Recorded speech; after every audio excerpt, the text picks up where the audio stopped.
¿Qué tal? Muy buenas, bienvenidos. Bueno, pues aquí nos encontramos para abrir una nueva ventana en Onda Mezquita 7 Televisión sobre el mundo de la salud y además focalizado desde una perspectiva farmacéutica, porque contamos también con esa propia colaboración. De hecho, tenemos a mi plano general ya Antonio Serrano. ¿Qué tal, Antonio? Muy buenas. Hola, ¿qué tal? Gracias por estar aquí. Él es farmacéutico, además, bueno, en concreto Farmacia San Cayetano, ya lo decimos de paso, y también es el vocal quinto del Colegio de Farmacéuticos de Córdoba.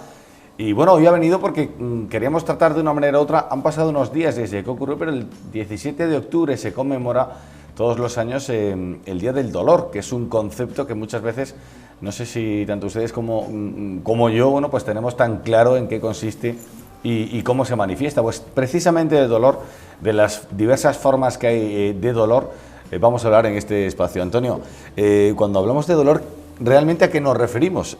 ¿A algo que padece una persona? ¿Cómo se define el dolor? Pues mira, así para que lo entendamos todo, el dolor es un elemento de supervivencia del organismo. Constituye un sistema de alarma de primer orden y advierte o avisa de que existe algún peligro. Entonces, de esa manera se permite poner en marcha los mecanismos de protección.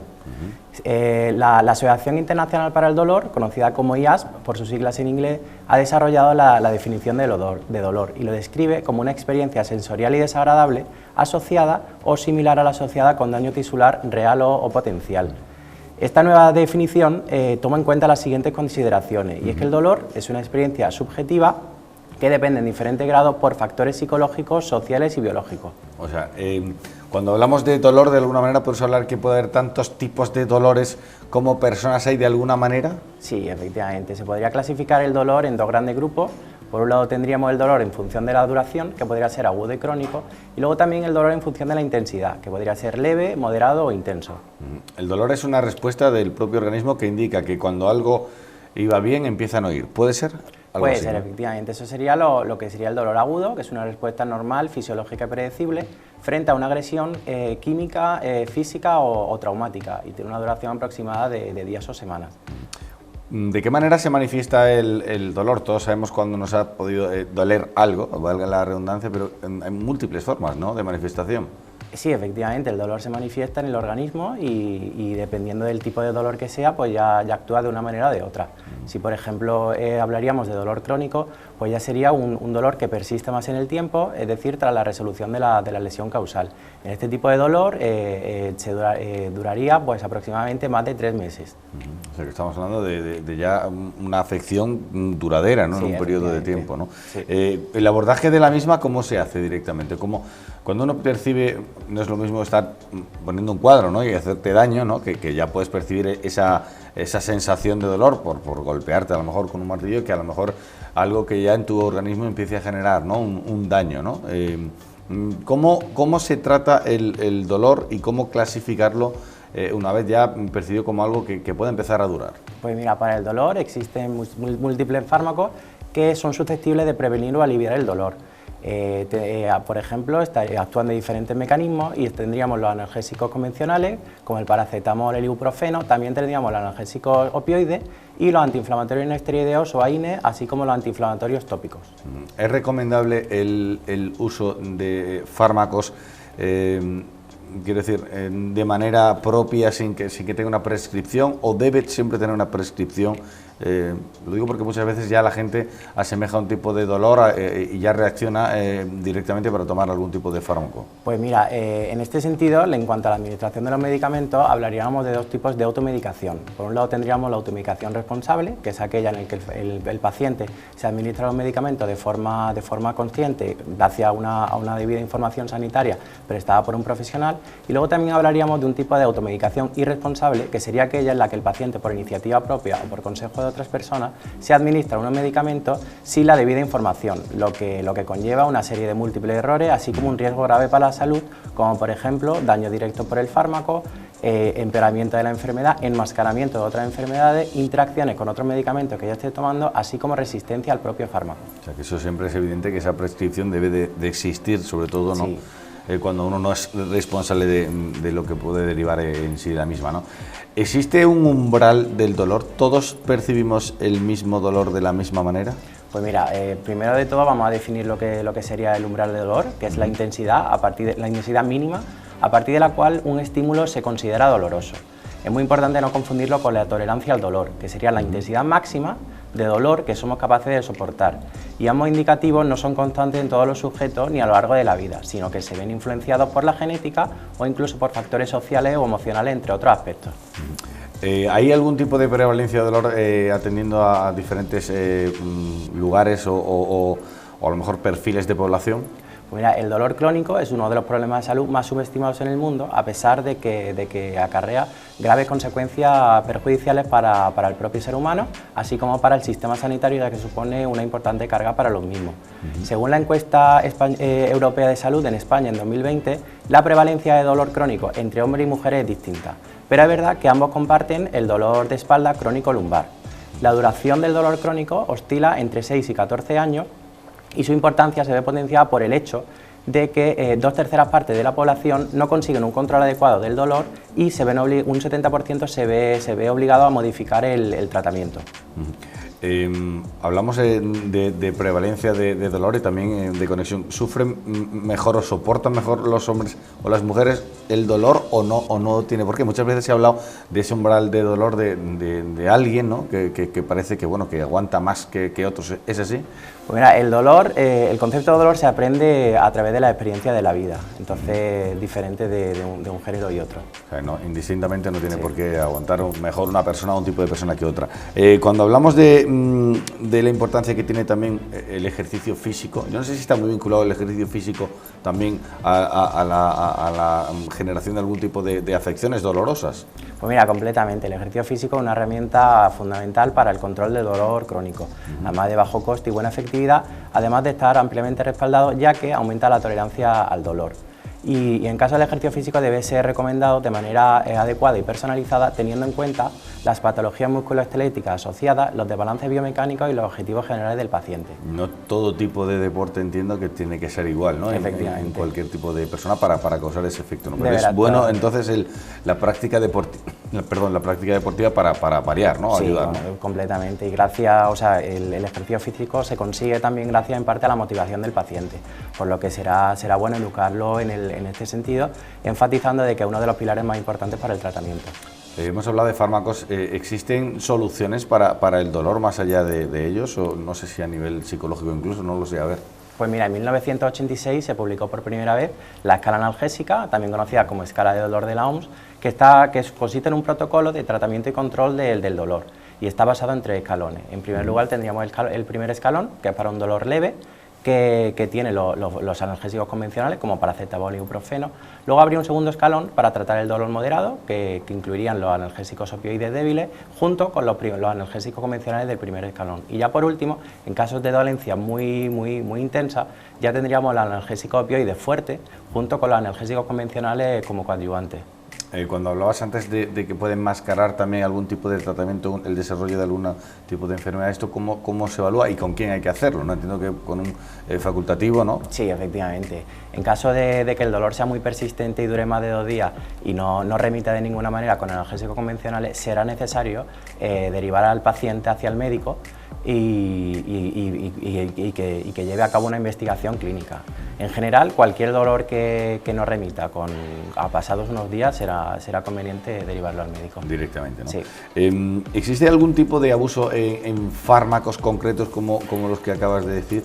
Y yo no sé si de alguna manera también generan alguna dependencia ese tipo de fármacos, también en personas ya acostumbradas a ir con cierto dolor.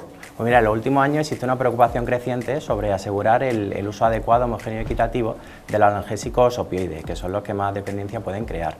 Y en este sentido, dicho uso estará garantizado para todos los pacientes que lo requieran sobre la base de una buena indicación clínica y al mismo tiempo se minimizarán los riesgos inherentes a su uso.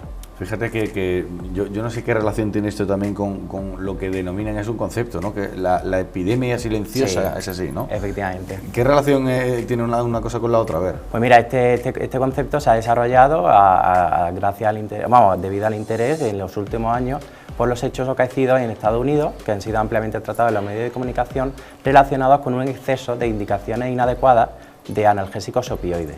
Entonces, esta epidemia silenciosa ha obligado a requerir la puesta en marcha de acciones específicas para frenar este preocupante fenómeno. Cuando hablamos de fármacos, y hay algunos muy conocidos, bueno, muy conocidos no, que yo creo que hemos utilizado o alguna vez tomado, hablamos de ibuprofeno o paracetamol, realmente las diferencias en sí, habrá mucha gente que las conozca, ¿no? Pero entre uno y otro, ¿cuáles son? Y la indicación para cada uno de ellos. Pues para que todos lo entendamos, el paracetamol es analgésico, es decir, calma el dolor, y antipirético, baja la fiebre. Y el ibuprofeno, aparte de tener esas dos capacidades, tiene también la capacidad de ser antiinflamatorio, es decir, que baja la inflamación.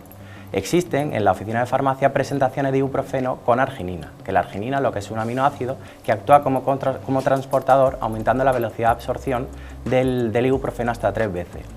Sobre cuándo utilizar uno y otro, pues el ibuprofeno estaría más indicado para dolores que cursen con inflamación, como dolor de garganta, dolor menstrual, dolor dental, dolor muscular, lesiones, y para bajar la fiebre.